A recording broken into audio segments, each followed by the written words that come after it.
Black-on-black crime. You can find it in almost any major city like Chicago, New York, or L.A., but Chattanooga is nowhere near the size, nor has the population of those cities. Yet violent crimes by African Americans against each other in Chattanooga, it's just as bad.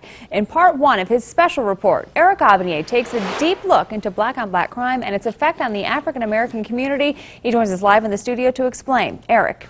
Well, as journalists, it's our job to report what's happening in our community, and unfortunately, we find ourselves covering black-on-black violence almost every other day. Now, before we begin, you need to know that in this report we're about to show you, it is very raw and emotional with language that some viewers may find offensive. Crime scenes like this one play out almost every week in Chattanooga, and the story is usually the same. A disagreement between two black men or a group of African Americans that leads to violence. Some of the victims live, others die. No one knows this better than Celeste Woods. You see, 9 years ago, her son Damon was shot to death in this East Chattanooga neighborhood. She says she'll never forget that horrible night. And the next thing I knew, I was getting a phone call and said, Damon has been shot, and could you come? And this is the area that I came to, out here.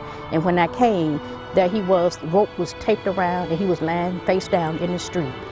To add insult to injury, Damon died on Martin Luther King Jr. Day, a day most Americans celebrate a man who stood for nonviolence, a day that carries more meaning for Woods. It carries a very strong meaning, you know, that we need to get out and try to march and try to tell somebody, you know, it's not right. It's not right. The shooting death of her son was the result of an earlier altercation with this man, Alex Smith, whom police later arrested and charged with murder. Current gang task force coordinator Boyd Patterson prosecuted Smith. That particular case ended with a plea of guilty to manslaughter and a sentencing hearing. So that's what happened. He could have faced, it was between 6 and 10 years, but after the sentencing hearing, he was given 6 years.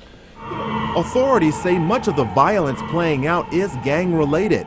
According to a recent study, blacks make up 89% of the gangs in Chattanooga, followed by whites at 10.5%. And the number of gang-related crimes rose from 127 in 2007 to 500 in 2011. Fred Hauser is the community outreach coordinator for the gang task force. He describes the level of black-on-black violence as an epidemic.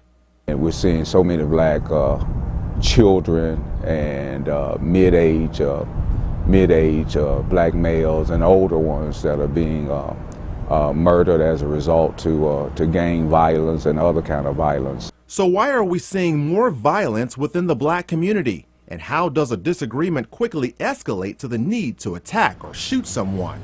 For answers to those questions, we turn to a man who has ties to a local gang. Now, in full disclosure, for his protection and the protection of his family, we agreed to alter his voice and not show his face. I'm guilty by association, you know what I'm saying? I ain't on no hood, I ain't on no set, but you know what I'm saying, the people that I hang around, you know what I'm saying, who I, you know what I'm saying, kick it with, they're my people, you know what I'm saying, they're my folk, they're my crook niggas, you know what I'm saying, that's how we rock it, so it is what it is. He says the violence has more to do with personal egos and credibility.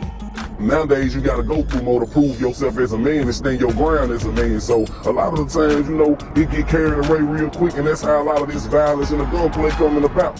He says some neighborhoods are war zones, and during a time of war, people get killed. I don't been standing the close line to me and you and seen the nigga get shot in the face. So, you know what I'm saying, it's crucial out here.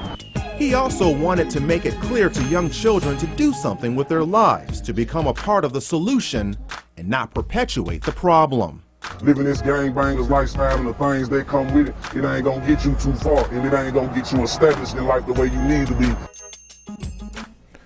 Now, you've just heard how bad the violence is playing out in the streets of Chattanooga. Tomorrow night, in part 2 of this special report, we'll be discussing possible solutions that some say could curb the amount of black-on-black violence we report on a daily basis. Live in the studio, Eric Avenier, WDEF News 12. Now.